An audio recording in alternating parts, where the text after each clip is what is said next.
India vs England one of the greatest matches of the tournament நமக்கு செமிஃபைனலில் வந்து கிடச்சிருக்கு. ஆனால் இதெல்லாம் பேட்ஸ்மேனுக்கு. இதே கேள்வி பவுலர்ஸ்ட்டை கேட்டிங்கன்னா அவங்க நிலைமை எப்படி இருக்குன்னா, மத்தளத்திற்கு 2 பக்கமும் அடி என்பதை போல இருக்கிறது என்னுடைய நிலைமை. அப்படி தான் இருக்குது. இந்த பவுலிங் கார்டை கொஞ்சம் பாருங்கள். இங்கிலாந்தில் எல்லாருமே 10 எக்கானமிக்கு மேலே போயிருக்காங்க. இந்தியாவிலையும் பும்ரான் ஹார்திக்கை தவிர எல்லாருமே சமாடி வாங்கியிருக்காங்க.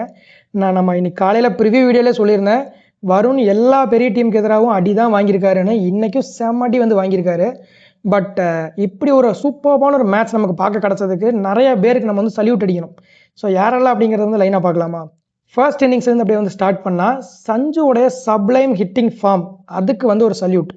சஞ்சு விட்டுட்டு போன மொமெண்டமை கொஞ்சமும் மிஸ் ஆகாமல் கண்டினியூ பண்ண நம்ம இஷான், ஹார்திக், சிவம் டூபே, திலக் வர்மா இவங்க எல்லாருக்குமே வந்து ஒரு சல்யூட்.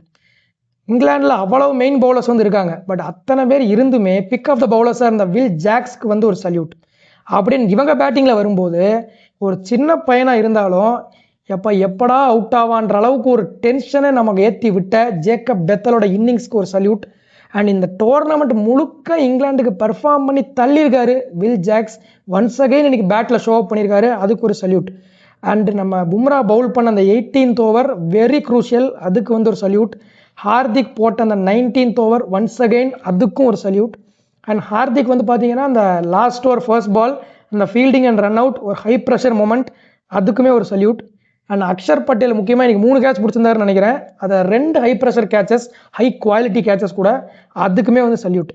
இத்தனை சல்யூட் அடித்தது போக ஒருத்தருக்கு வந்து நம்ம சமுத்திரக்கனி கிளாப்ஸ் வந்து பண்ண வேண்டியிருக்கு.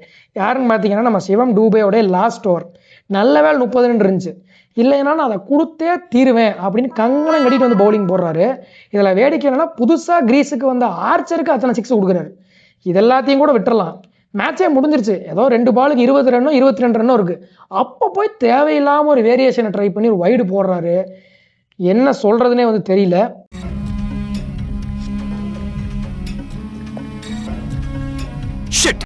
பட் ஃபைனல்ஸ்க்கு என்ன மாதிரியான சுச்சுவேஷனுங்கிறத அடுத்த ஒரு வீடியோவில் பார்க்கலாம்.